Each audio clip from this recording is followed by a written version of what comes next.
पहुंच गया है। यहां से सिर्फ 10 किलोमीटर यानी 6 मील की दूर पर चीन है।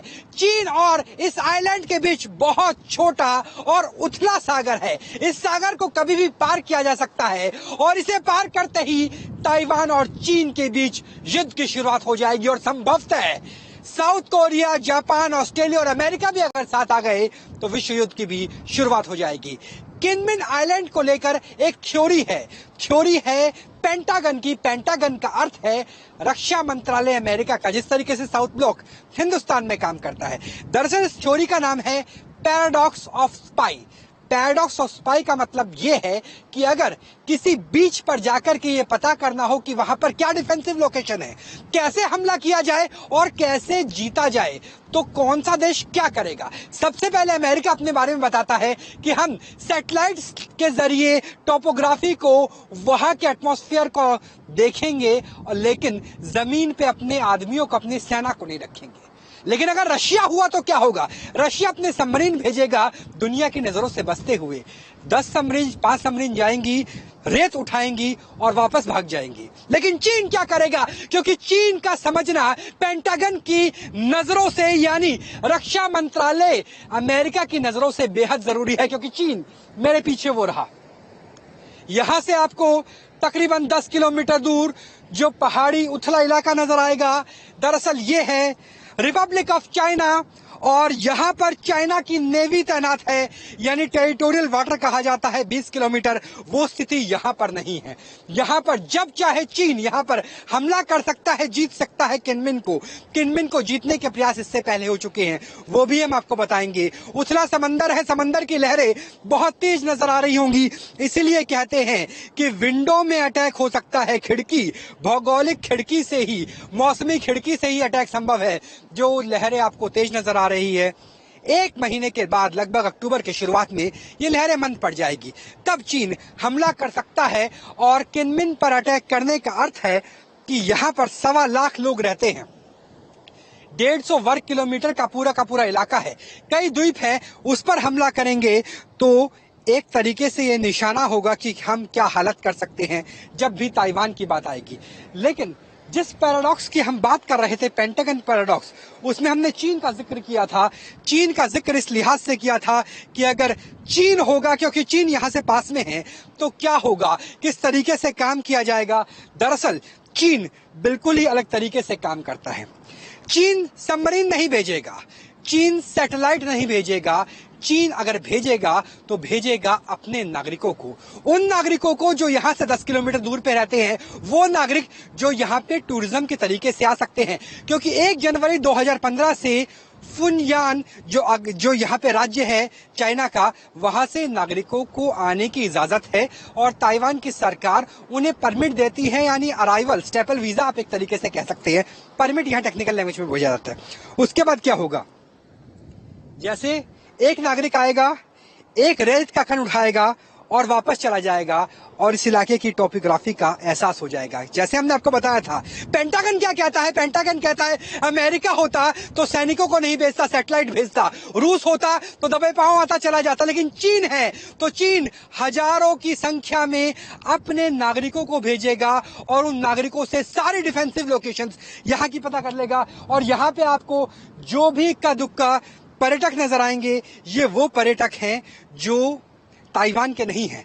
दरअसल ताइवान से यहाँ की दूरी काफी ज्यादा है, 1.5 घंटे की फ्लाइट है अगर ताइपे से किनमिन आना हो। उसी फ्लाइट के जरिए न्यूज नेशन भी आके पहुंचा है, लेकिन सिर्फ 10 मिनट का, वो भी बाय बोट का रास्ता है। चीन से एक छोटी सी खाड़ी को पार कीजिए, एक स्टेट को क्रॉस कीजिए और आप पहुंच जाएंगे ताइवान के द्वीप में, ताइवान के प्रशासन के द्वीप में। ऐसे में जो पेंटागन ने कहा था ताइवान की सरकार को कि जब भी आप 2015 से 1 जनवरी 2015 से टूरिज्म को यहां प्रमोट करेंगे तो आपकी अर्थव्यवस्था बढ़ जाएगी, लेकिन चीन को आपके हर एक लोकेशन का अंदाजा हो जाएगा। ऐसे कयास लगाए जा रहे हैं कि चीनी सेना ताइवान पर हमले के लिए अक्टूबर का इंतजार कर रही है। अक्टूबर का इंतजार इसलिए क्योंकि इस महीने में समंदर में ज्वार कम होता है। ऐसे में ताइवान की वाटर माइंस का पता आसानी से लगाया जा सकता है। वहीं दूसरी तरफ ताइवान ने वाटर माइंस के अलावा चीन के नेवल ऑपरेशन को रोकने के लिए कंक्रीट के साथ 4 से 5 फीट ऊंचे लोहे की सलाख लगाई है। ताकि बड़े से बड़े युद्धपोत को एक झटके में डुबो सके।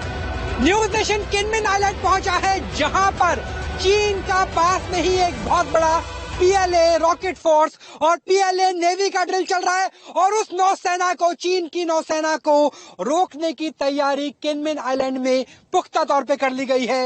ये देखिए किस तरीके से लोहे की बहुत बड़ी, तकरीबन 5 से 6 फुट, क्योंकि ये लंबाई में भी है और गहराई में भी है, तकरीबन 6 फुट जितनी कीलें लगाई गई हैं। ये इसलिए लगाई गई है ताकि अगर कोई किनमिन आइलैंड पर ऑपरेशन किया जाता है, एम्फीबियस ऑपरेशन का मतलब है जैसे नॉर्मंडी के तट पर हमला किया गया था दूसरे विश्व युद्ध में, ऐसे ही अगर तटरेखा पर कब्जा करने की कोशिश की जाती है तो उसे रोका जाए। और देखिए कि ये सामान्य कीलें नहीं है, बल्कि इसके साथ जो बिल्डिंग ब्लॉक्स में कंक्रीट इस्तेमाल की जाती है वो कंक्रीट भी लगाई गई है, यानी कंक्रीट के सहारे इन कीलों को लगाया गया है। कोशिश इस बात की है कि जब हमला किया जाएगा तो इस वक्त भाटा है, दोपहर का समय है, 6 घंटे के बाद ज्वार आ जाएगा, यानी जब भी ज्वार आएगा तभी यहां पर जो शिप्स है, जो नेवी के शिप्स हैं, वो पहुंच सकते हैं। उन्हें रोकने के लिए इस तरह के बिल्डिंग ब्लॉक्स का, कंक्रीट का इस्तेमाल किया गया है। कई फीट गहरे धसे हुए हैं और उसके बाद एक कील को इस तरह लगाया गया है ताकि अगर एम्फीबियस ऑपरेशन होता है, ताकि अगर चीन की नेवी यहां पर आती है तो उन्हें सबसे पहले यहां पर रोक दिया जाए। क्योंकि यहां से एक बार दिखाइए दूसरी तरफ कि यहां से जो ऊंचाई है तट की वो तकरीबन 4 मीटर के आसपास है, यानी 12 फुट के आसपास है, 12 से 15 फुट के आसपास की ऊंचाई है।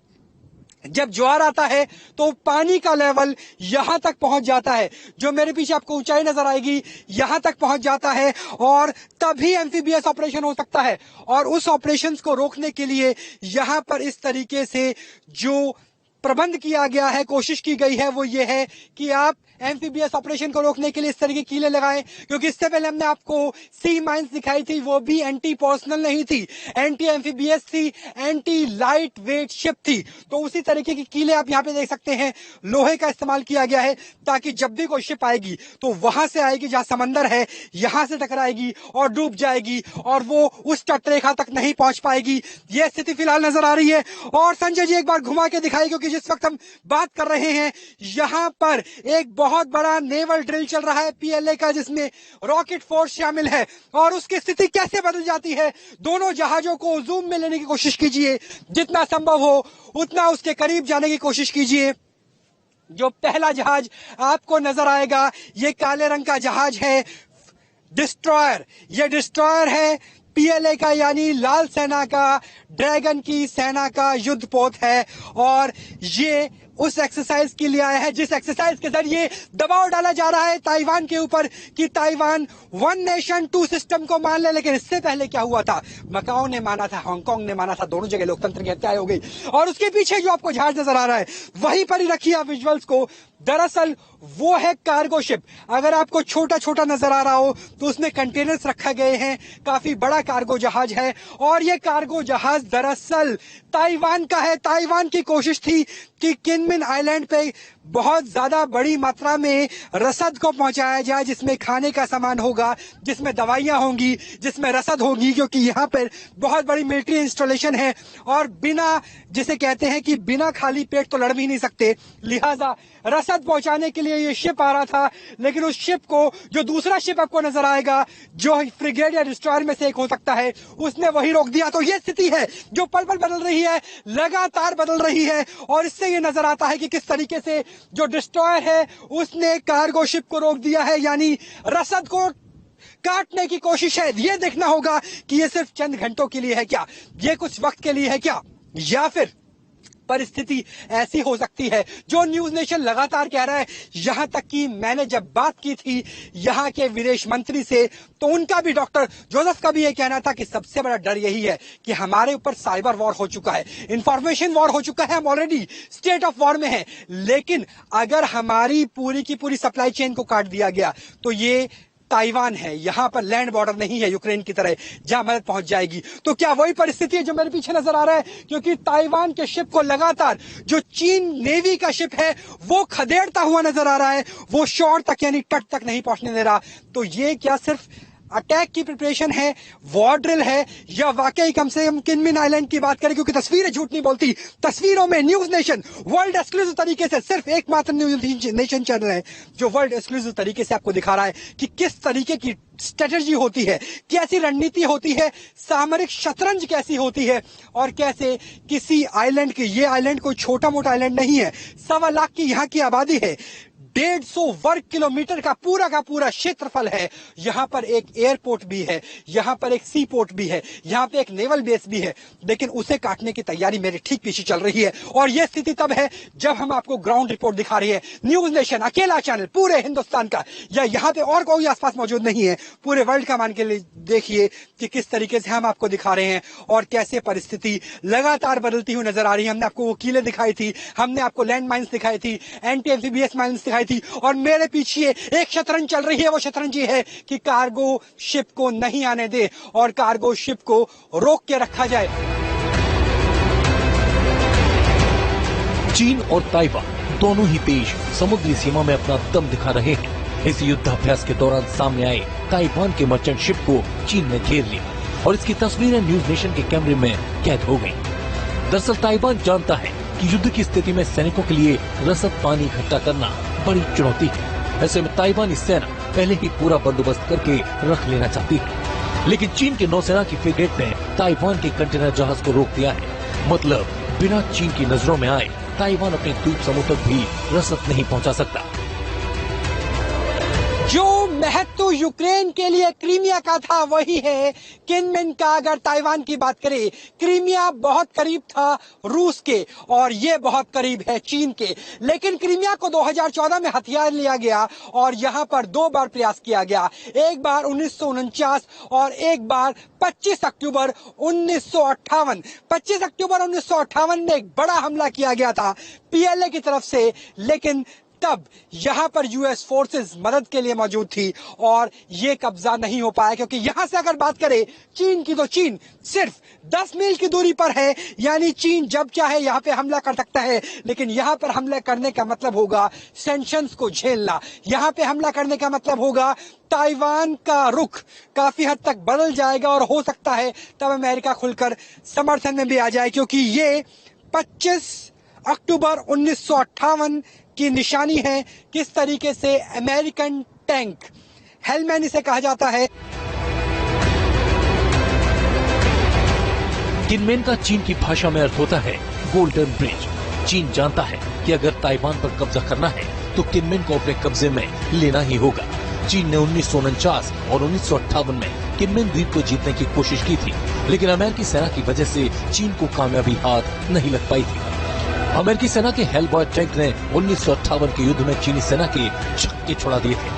पेंगू काउंटी में चीन का युद्धाभ्यास चल रहा है, जिसमें ready to operation JK series के 5th जनरेशन फाइटर प्लेन का इस्तेमाल किया जा रहा है। साथ में एंटी सैटेलाइट मिसाइल से लेकर तमाम अत्याधुनिक हथियार है, जिसमें हाइपरसोनिक मिसाइल भी शामिल है। हम मौजूद हैं, यानी न्यूज नेशन मौजूद है किनमिन आइलैंड में, जहां से चीन की सरहद महज 10 किलोमीटर की दूरी पे रह जाती है। यहां भी चीन के युद्धाभ्यास के गोलाबारी की आवाजें साफ साफ सुनाई दे रही है, यानी ग्राउंड जीरो के इतने करीब मौजूद है न्यूज नेशन।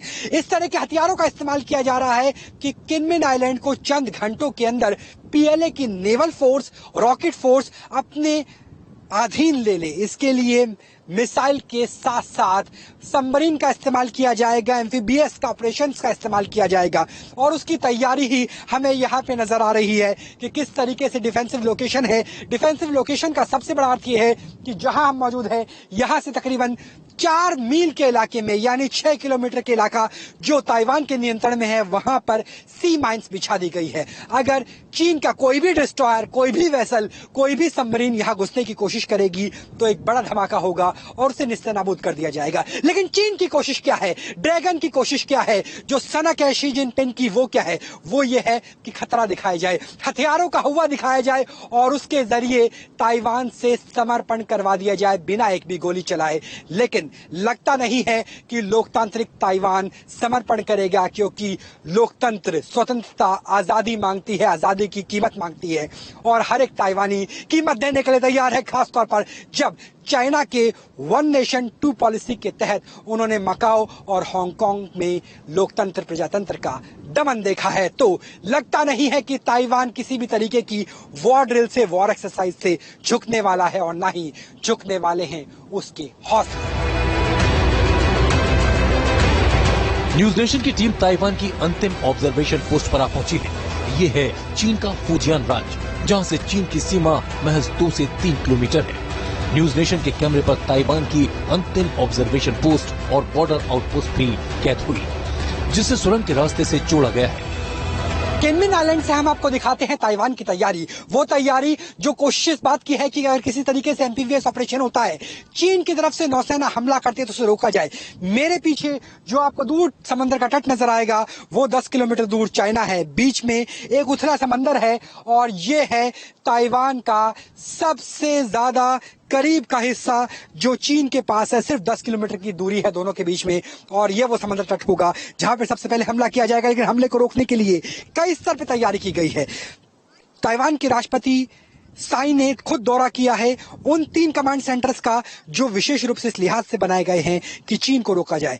और साथ में यह भी कोशिश की गई है कि जब चीन अगर रॉकेट फोर्स का इस्तेमाल करता है, एयरफोर्स का इस्तेमाल करता है, तो आउट नंबर होने के बावजूद कम से कम F-16 वाइपर के सहारे 4.5 जनरेशन प्लेन के सहारे, फाइटर प्लेन के सहारे उसे रोका जाए। और अगर नौसेना की बात करें, अगर नौसेना का हमला किया जाता तो इस तरीके से यहाँ पे बड़े बड़े कील लगाए गए हैं। हालांकि आपको जंग नजर आ रहा होगा, लेकिन समस्या यह है कि यहाँ पर बहुत ज्यादा नमी है, नमी के साथ साथ खारापन है और इसी वजह से ये कीलें आपको नजर आ रही है। तो जब भी चीन के जहाज यहाँ पे पहुंचेंगे तो इन कीलों के सहारे उन्हें रोकने की कोशिश होगी और इस तरह की तैयारी की गई है, चाहे वो लैंड माइन हो, सी माइन हो, कीलों का इस्तेमाल पुराने तरीके से करना हो, यूएस के सैटेलाइट नेविगेशन के जरिए जो हर गतिविधि है उस पर नजर रखनी हो और या फिर अपनी सेना को उतारना हो। तो कोशिश इस बात की है कि जितना संभव हो उतना महंगा बना दिया जाए चीन के लिए संघर्ष, क्योंकि रूस के पास बहुत ज्यादा एक्सपीरियंस है लेकिन नंबर नहीं है। चीन के पास नंबर है लेकिन नंबर भी लिमिटेड होते हैं। नंबर का मतलब है यहाँ पे सैनिकों की संख्या, और सैनिकों की संख्या ये मान के चलिए अगर किनमिन आइलैंड के चंद किलोमीटर के इलाके पे चीन कब्जा करना चाहता है तो भी उसे कई हजार सिपाहियों का बलिदान देना होगा, शहादत देनी होगी। तो ये कोशिश की गई है ताइवान की तरफ से कि चुनौती इतनी बड़ी कर दी जाए और उस चुनौती को इस लिहाज से किया जाए जिसके बाद चीन हिम्मत ना कर पाए इस इलाके पर हमला करने की। और इसी को ही कहा जाता है पॉकीपाइन स्ट्रेटजी। पॉकीपाइन का अर्थ है कि अगर शेर हमला करता है पॉकीपाइन के ऊपर तो हमला ऐसा होगा कि पॉकीपाइन तो नहीं बचेगा लेकिन शेर भी नहीं बचेगा। यानी अगर ताइवान पे हमला हुआ तो चीन की सत्ता और जो एशियन सेंचुरी को चीन अपनी सेंचुरी बनाना चाहता है वो सारे ख्वाब खाक में तब्दील हो जाएंगे। इसी खाक में जिस रेत के ऊपर किनमिन आइलैंड पर न्यूज नेशन खड़ा है। मशान ऑब्जर्वेशन सेंटर पर हम लोग आ पहुंचे हैं। ये किनमिन द्वीप का आखिरी छोर है और यहां से अगर चीन की सीमा की बात करें तो महज 2 किलोमीटर दूर रह जाते हैं। और फुजियान राज्य है, अगर चीन की बात करें, फुजियान राज्य इसलिए महत्वपूर्ण है क्योंकि फुजियान में ही शी जिनपिंग बतौर गवर्नर काम करते थे अगर 2012 से पहले की बात करें। और ये आपको जो झिलमिलाती हुई रोशनियां नजर आएंगी दरअसल ये चीन का शहर है। अगर राज्य की बात करें तो फुजियान है, मशान है अगर शहर की बात करें तो। और उस लिहाज से आप देखिए कि यहां से चीन की दूरी कितनी कम है। अगर सामान्य दूरबीन से भी देखा जाए तो वहां चहलकदमी करते हुए लोग, आबादी और यहां तक कि जो एपिसेंटर्स हैं वो भी नजर आ जाते हैं। तो इस तरीके की स्थिति है यहां पर और यही वजह है कि लगातार कोशिश इस बात की है कि जहां मौजूद है वहां पर नेवल ऑपरेशन किया जाए और उसके बाद इस इलाके पर कब्जा कर लिया जाए। तो कुल मिलाकर के ये स्थिति है कि न्यूज नेशन अब वहां पर आ पहुंचा है जहां से महज 2 किलोमीटर दूर चीन नजर आता है। यहाँ पर टनल्स का पूरा एक दायरा बनाया गया है जिसके जरिए कोशिश इस बात की है कि अगर कभी चीन एम्फीबियस ऑपरेशन करता है, नेवल ऑपरेशन करता है तो उसे यहीं पर ही रोका जाए, यहीं पर ही थाम लिया जाए। तो ये परिस्थिति हमें नजर आती है। और दिखाइए संजय जी, अगर दूसरी तरफ के जो लैंड बॉर्डर है उसकी बात करें, तटरेखा की बात करें, क्योंकि जहां से हम आपको दिखा रहे हैं यहाँ पर पत्थर है, बड़े बड़ी चट्टाने हैं, लिहाजा कोई भी एम्फीबियस ऑपरेशन हो नहीं सकता। लेकिन एक बहुत छोटा सा सिर्फ 500 मीटर का सैंड बीच है और इस सैंड बीच को किस तरीके से नोकीली बड़ी बड़ी कीलों से कवर किया हुआ है। दरअसल ये कील नहीं है, ये ऑब्स्टिकल है। ऑब्स्टिकल जो एंटी एम्फीबियस ऑपरेशन की तरह होता है, यानी नेवल शिप्स अगर इन सैंड बीच पर जाने की कोशिश करेंगी ज्वार के समय तो उन्हें पहले ही गिरा दिया जाएगा, उन्हें डुबो दिया जाएगा। और उसके लिए जो कील आपको छोटी नजर आएंगी, दरअसल ये 3 फीट से लेकर 5 फीट ऊंची कीलें हैं और उन्हें रोकने के लिए है, ताकि अगर टनल के भूल भुलैया से बचने के बाद, लगातार हो रही आर्टिलरी फायर से बचने के बाद, सी माइन से बचने के बाद, अगर चाइना की नेवी, चाइना की एम्फीबियस जहाज यहां पहुंचने की कोशिश करे तो उन्हें रोक दिया जाए। और सामने देखिए तस्वीरों में, सामने जो आपको जहाज नजर आएगा, दरअसल ये नेवी का नहीं है, ये कार्गो शिप है और ये कार्गो शिप है चाइना का। तो देखिए चीन किस तरह से यहाँ पर अपनी कॉमर्शियल गतिविधि को बढ़ा रहा है। कोशिश इस बात की है कि यहाँ की जो अर्थव्यवस्था है, किनमिन की अर्थव्यवस्था की बात करें, 70% हिस्सा पर्यटन से आता है और पर्यटक अधिकांश आते हैं चीन से, क्योंकि चीन की यहाँ से सीमा तकरीबन 6.3 मील दूरी पर है और कहीं कहीं तो 2 किलोमीटर के आसपास की दूरी बसती है। और ये जहाज भी चीन का है। यही वजह है कि यहाँ पे जो शराब बनती है, जो लीकर इंडस्ट्री है, उसके उत्पादन के बाद सारा का सारा निर्यात चीन में किया जाता है। चीन के पर्यटक यहाँ आते हैं। इसकी अर्थव्यवस्था पे, किनपिन अर्थव्यवस्था पर पूरी तरह से चीन का नियंत्रण। और आखिरी झंडा देखिए, देखिए ये आखिरी ऑब्जर्वेशन पोस्ट है। जिस तरीके से हमने आपको हिंदुस्तान में BSF की ऑब्जर्वेशन पोस्ट OP दिखाई थी, ये आखिरी ऑब्जर्वेशन पोस्ट है, ये आखिरी झंडा है। और इसके बाद खत्म हो जाती है ताइवान की सीमाएं और शुरू हो जाता है चीन। चीन का मेनलैंड क्षमता की बात करें, दूसरा सबसे बड़ा देश और दूसरा ही अगर अर्थव्यवस्था के लिहाज से देखिए, चमचमाती हुई इमारतें और सिर्फ 2 किलोमीटर की दूरी, 2 किलोमीटर के बाद चीन की शुरुआत हो जाती है। और यहाँ पर अलग अलग तरीके से ऑब्जर्वेशन पोस्ट बनाए गए हैं, रेडार सेंटर बनाए गए हैं। लेकिन आप देखिए कि कितना भूगोल है, यहाँ बड़े बड़े पत्थर हैं, इतने ऊंचे ऊंचे पत्थर है कि वहां से अगर एम्फीबियस ऑपरेशन किया जाए तो बहुत मुश्किल हो जाएगा। और जो सिर्फ 500 मीटर का ऐसा सी एरिया है जो सैंड है, और उस सैंड बीच को भी नोकीली तरीके से कवर किया गया है। और साथ में ऑब्जर्वेशन पोस्ट भी दिखाने की हम कोशिश करेंगे। यहाँ पे रडार, सोनार लगाए गए हैं और वहां पर ऑब्जर्वेशन पोस्ट यहाँ पर बनाया हुआ है और यहाँ से नजर रखी जाती है, नजर रखी जाती है चीन की हर एक गतिविधि पर, नजर रखी जाती है चीन की नौसेना पर, चीन के रॉकेट फोर्स पर, चीन की वायुसेना पर। और इस ऑब्जर्वेशन पोस्ट तक पहुंचने के लिए, जहां मौजूद है, यहां तक पहुंचने के लिए सुरंग बनाई गई है और उस सुरंग के सहारे वहां पहुंचा जाता है, वहां नजर रखी जाती है। और बीच में ऐसी लोकेशन है जहां से आर्टिलरी फायर भी संभव है। तो कुल मिलाकर के ये परिस्थिति है जो हमें यहाँ पर नजर आ रही है। और इस तरीके से चीन के जद में रहते हुए इस द्वीप की सुरक्षा चाक चौबंद कर ली गई है। कोशिश इस बात की है कि किनमिन ना ढह पाए, क्योंकि किनमिन क्रीमिया है, जिस तरीके से यूक्रेन के लिए था। अगर किनमिन ढह जाता है तो मोराल टूट जाएगा और जो हौसला है वो हथियारों का जखीरे से ध्वस्त हो जाएगा। हथियारों का जखीरा उस पार है, यानी चीन की बात करें उसके पास है। और किनमिन आइलैंड, जिसे गोल्डन सैंड कहा जाता है, गोल्डन गेट कहा जाता है, उसे बचाने की जद्दोजहद जारी है। क्योंकि इससे पहले 1949-1958 पर जोरदार हमला हुआ था। तकरीबन 47 दिनों तक यहाँ लगातार बमबारी हुई थी जहां हम मौजूद है, और तब टनल के रास्ते ही बचाव की कोशिश की गई थी। और इस बार भी कोशिश है कि टनल्स हो या अत्याधुनिक उपकरण हो, माइंस हो, लैंड माइंस हो, उनके जरिए, सी माइंस के जरिए किसी भी तरीके से PLA और PLA की रॉकेट फोर्स, PLA की नेवी को रोका जाए, थामा जाए। क्योंकि अगर एक बार किनमिन ढह गया तो अगला निशाना ताइवान की राजधानी ताइपे है। ताइवान के किनमिन द्वीप से राहुल तबास के साथ, चीन न्यूज नेशन।